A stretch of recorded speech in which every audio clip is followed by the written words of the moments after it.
Okay.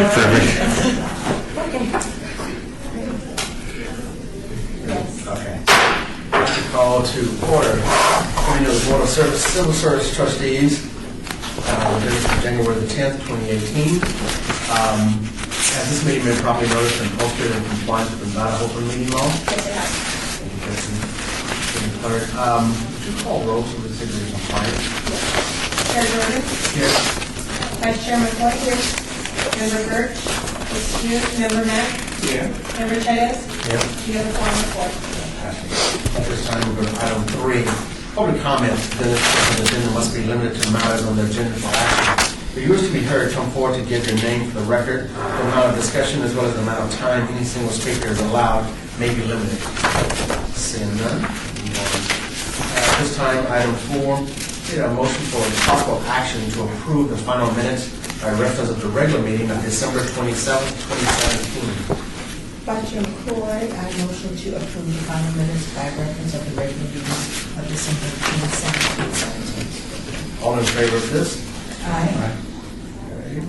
Any nays? Seeing none. Moving forward. Item 5. This time, discussion for possible action to certify eligibility list for combination inspector, open and continuous, and also community program specialists. I make a motion that number 5 be accepted as read. But I think open was at the end of specialist. Yes, also. At this time, all discussion. Yes. I have a question on the certified combination list inspectors and the community program specialists. I was curious as to the testing, what type of testing that they give on this. Is it just a basic aptitude test, one, and then when they had supplemental questionnaires, like what does that consist of on these testings for these two categories? Are you asking in general or are you asking specifically about these recruitments? I'm asking specifically about these. I'm afraid we don't have a recruitment person today. The two people here are both from the classification and compensation area. I will tell you, though, that predominantly a combination inspector has been a very difficult job to recruit for, and I would suspect, I remember working on that job description, it's very heavily weighted towards licensures that the person has. It's very difficult to find somebody who has all the licensures that the department wants. Residential, electrical, different kinds. And so I would say it's possibly a supplemental heavily based on that. I don't know if there's an aptitude test before that. I don't think so. I think it's just an application and supplemental. And Rhonda here formerly worked in recruitment, so she may be able to chime in. Community program specialist is a lower level, closer to entry level in community services that's doing community outreach in different capacities, youth centers, maybe homeless, things like that. But I'm sorry I can't give you specifics on that. If it's important enough, so important to you that you wish to table the item before voting on, we could do that. I probably would not recommend that. What I would suggest, unless you have real concerns, if it's more informational, a lot of times departments have specific needs to get these recruitments filled, particularly when they talk about like combination inspector, they have a hard time filling. They may have vacancies. I don't know that either, but unless you have particular concerns about the regularities, you might want to consider the motion based on staff's recommendation, but then ask them to come back and give you a specific report next month, both as to that recruitment and maybe in general, what kind of things do you do when you do supplemental questions. Council, is it appropriate for us to respond to the Vice Chair's question privately, separately, just in an email to answer that question, or should it be done only in this forum? I prefer, if one person has this particular question, that's great, but then if you're going to want to, share it with the other people, and I'm sure the inquiry is important for them too, I worry about polling and sharing an open meeting law. So my advice would be, if you have a particular concern about an irregularity, we could hold it, but if it's informational and you're just curious, accept staff's recommendation and maybe move for approval, and then ask them to come back and give you a presentation at the next meeting. Okay, what he said. I would like to, If you want, it would probably have to be done in about the next 2 minutes based on the average length of our meetings, but it's possible that Rhonda could step outside and get somebody from downstairs very quickly up here. And then they could run back by citizen participation. Won't be anything you can act on, it'll just be an information item. okay, It's the yeah, I third- just want to know from my But own what I'm sensing is that it's curiosity, so it shouldn't hold up the motion, but... But we really should have somebody- I do want to give you information when you need to know. It's standard practice to always have at least one recruitment person here, so it's not, as long as you're willing to spend a few extra minutes, we can certainly probably dig As somebody. chair, this is probably the first time I hadn't seen somebody there. Yeah, it's usually, again, it's just to cancel a list, extend a list. Right. And if it is controversial, as Mr. Davis knows, if it's something like a firefighter that's going to question the score on an exam, it's actually not in the purview really of this group, and Dan Tarwater, the HR director, will offer to speak to them afterwards. But often we know about those even in advance, so we're prepared specifically for what somebody's We had concerned some with. discussion with them Yeah. prior, so we normally get a heads up on that. But, and if there's things we know in advance that you're curious of after you've seen the packet, and you have someone here to address it, I think it's just a peculiarity that you raised the question this time, and they viewed it as a ministerial list, and it was not there. But again, I don't have any problem with you, based on staff's recommendation that the list is appropriate, moving to approve it, and then try to get you your information at the end of this meeting, or bring it back to you next time. You're certainly entitled to know that going forward. If there are no questions on 6 or 7, would you advise that we just skip ahead? Or should we just I would pull for a advise few minutes? that they take 5, if, like, again, my recommendation is, it's up to you to make the motion. You don't have particular questions or concerns about the propriety of the item, you're free to move to approve the item, move on with your agenda, and then either during public citizens participation or at the next meeting, we can bring back just information that you want to hear. If you did have concerns, obviously, then I could recommend you pull it. I'm sure you'll have somebody here within a few minutes, so if you can wait, it might be easier if we nip it in the bud. So I'll ask her to make the motion to go forward. and then they can And then we'll come back to. And then we can get the information to citizens participation. Let me go there. What I have to do now. Make the motion after this meeting. That we move forward, and we will have a representative to discuss later about some of the questions that I asked by the vice chair. For number 5. Is that- Well, I'll tell you again, your two options are to hold item number 5, or if you don't have concerns about it, but you just want the information, I can recommend that you vote on the matter as agendized. You make a motion to accept or not make a motion to accept. Just go ahead and make the motion to. You could trail it, but what I'm hearing is that they're not worried about the specifics, it's really just a I just want to curiosity know. thing. I just want to So- know the process. And that, I think you could vote on the item, you don't need to trail it and just hear it in citizens' participation, because they wouldn't be acting on anything anyways. Okay, so let's just go ahead and make a regular motion. To approve item number 5 or to not approve item. To provide number 5 as read. I make a motion to Certify the eligible list, I think would be your motion. certify the eligible list for community program specialist open. And the combination inspector. I think the motion would be to approve both lists as agendized. Okay, thank you. All in favor? All in favor? Aye. Because any opposed? Any opposed? Okay, the question is on here. Okay, any opposed? Seeing none, move forward. And hopefully, in citizens' participation, he'll come back to you and answer whatever informational question you have. Thank you, Jeremy. Just passed it. Okay. Item 6, this time, discussion for possible action to extend eligible list for community program technician open, corrections sergeant promotional, fire communication technical 1 open, fire investigator 1 promotional, law enforcement support technician open, painter open, project engineer open. I'm sorry. Any discussion? Don't apologize, that's what we're here for. I just want to make sure that I'm within protocol because I did have some questions on number 6 as well. Oh, sure. And my questions on number 6, Now, should she address so he can be recognized?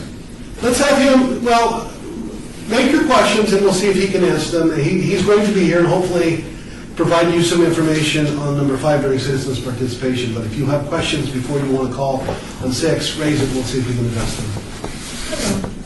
Well, my question, in addition to the previous question that I asked, was in terms of for the combination inspector and the community program specialist, I was really trying to get some edification on my part on the testing procedures. Is it just a general aptitude test? So Ron, what we're going to do is, we already moved on that one. He'll report back on that during citizens' participation. Okay, citizen participation. You just report on it. If you have questions on we're on 6. item number 6. You've got specific questions before you call for a vote. Bring them up now. We'll see if we can answer them. Okay, I'm on item number 6 now. I'm sorry to be so clumsy. No, that's okay. I'm worse, so we're all in the same boat. I wanted to know why we were extending the eligible list for the community program technician, the corrections sergeant, promotional, the fire communications technician, 1 open, and the fire investigator, promotional, and law enforcement support technician. When I was reading through this, it looks like the majority of these have been certified on July 12th. It seems to me, from looking through my packet, that we have a reasonable pool of people just for me to choose from. So it's been out since July. Why are we tabling it again for another 6 months or so? Can you explain that, please? Yes, Ron Pruitt, Senior Analyst, Human Resources. I can answer that question in general, and I can also answer it specifically for the corrections sergeant and law enforcement support technician, since those were my direct recruitments. Typically, what happens with our eligible list is they are certified for 6 months. Those lists will automatically certify every 6 months unless there is a request from a department to not have those certified. That certification can go up to 2 years, and then it's an automatic deactivation of the list. So when we do, like in item 6, when we extend the eligible list, we're basically saying that list is still active to make selections and hires from. For corrections sergeant, I know that tomorrow we'll be making 4 selections from there. So the list does have to be active in order to make selections.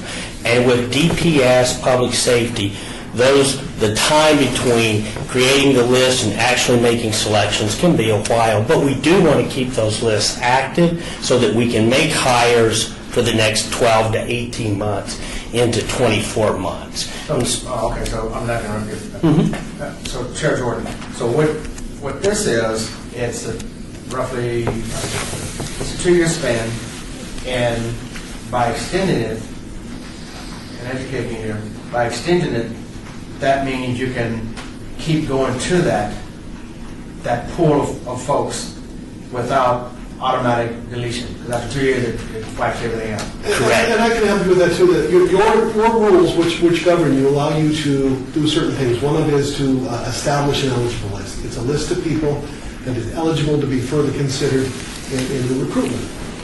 By rule, we do that in 6-month increments.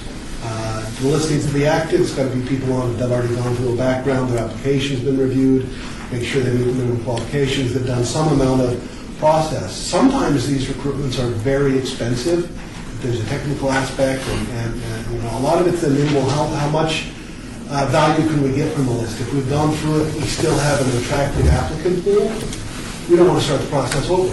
It may be sometimes we have hundreds and hundreds of people on the list for a job, and we selected 4. We don't have another opening for 6 months. Those people are still good applicants, good quality people. Why go through the process again and make them start over? You'll all sometimes have the converse. You'll have a very small list. You may have gone through it 3 or 4 times. You think you've gleaned all of the people that you think would suit for you, that have the requisite skills and experience that you want. Anyone else on the list is, some reason it's just not going to work or has already turned you down. We just need more people. In that case, the department requests, we want a new list. And they'll go to the expense and trouble. But it is a lengthy and timely process. So as long as they've got good quality applicants still on the list, we establish them to be ready to hire once we have an opening, sometimes the openings don't happen for months and months, even though they want to hire people. So it's just to continue. And the 6-month increments is how your rules are set up. So before you extend it, you're already saturated, before you extend it, you're already saturated the list before you extend it. So you have 10 people before you extend it. Sometimes it doesn't happen the way. You certify a list, they may have gone through it, they may not have, they may have had an opening, they may not have. Your list merely is your approval. These are people that are eligible to continue to compete in the process when and if an opening is ready. Okay. Sometimes you've gone through interviews and you know people. Sometimes you may not even have the timing right. We never had any opening, but we knew we were going to when the person did retire. Gotcha. So this is just a list and a tool, and we want it so the minute they know they're going to need a decision, they don't have to start over. Any more discussion?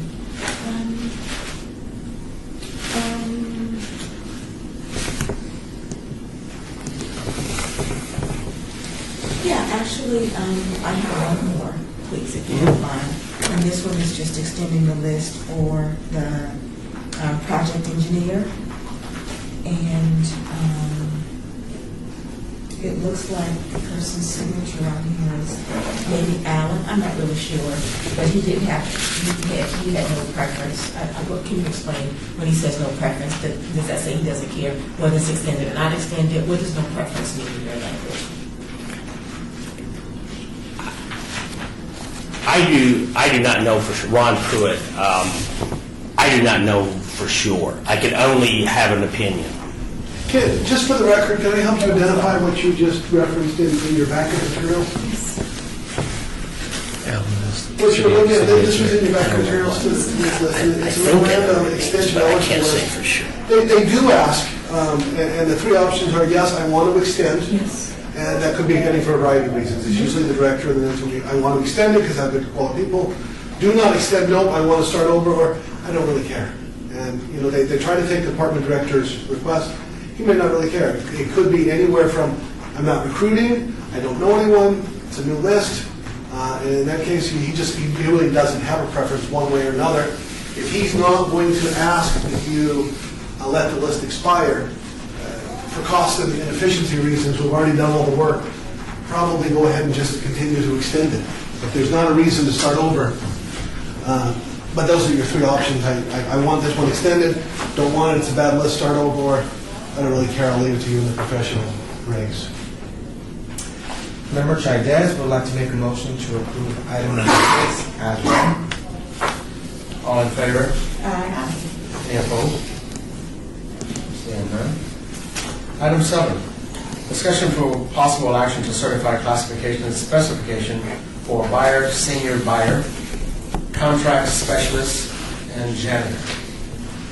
Member Vice Chair McCoy, I motion to accept item 7 as read. All in favor? Aye. Any opposed? Seeing none. Item 8, citizen participation. Public comment during this portion of the agenda must be limited to the matters within the jurisdiction of the board. No subject may be acted upon the board, or acted by the board, unless that subject is on the agenda and is scheduled for action. If you wish to be heard, come to the podium and give your name for the record, the amount of discussion on any single subject, as well as the amount of time any single speaker is allowed may be limited. I believe at this time we're going to discuss, ask a question in regards to item 5. Has that been? So for your education, Ron, because you weren't here, the board did have some questions about the specifics. They didn't indicate that it was a reason to hold up the vote, but they were just curious as to why on item number 5. I think your question was why was it extended, why were there, what's the supplemental questionnaire advised on? My question specifically is what kind of generally type of testing that they go through, especially since it said reported examination, so that to be said that they did some type of testing to see which would be accepted or rejected, and then what the supplemental questionnaire consisted of as to why they could be accepted or rejected as well, because it seems to me that maybe those go toward the categorizations that you put them in, or maybe a point system. I was just trying to understand that from my own knowledge. Sure, Ron Pruitt again. The civil service rules do require that any classified position, that there must be a test in order to create the list. And so in the civil service rules, there is a whole list of tests that you can give. One of those is a supplemental questionnaire, and you're right, it is scored. We work with the department subject matter experts ahead of time to make sure that the questions that we ask are job related. We also determine what is going to be the answer that we're looking for, or how are we going to score that. Sometimes it's the subject matter experts reading the narrative.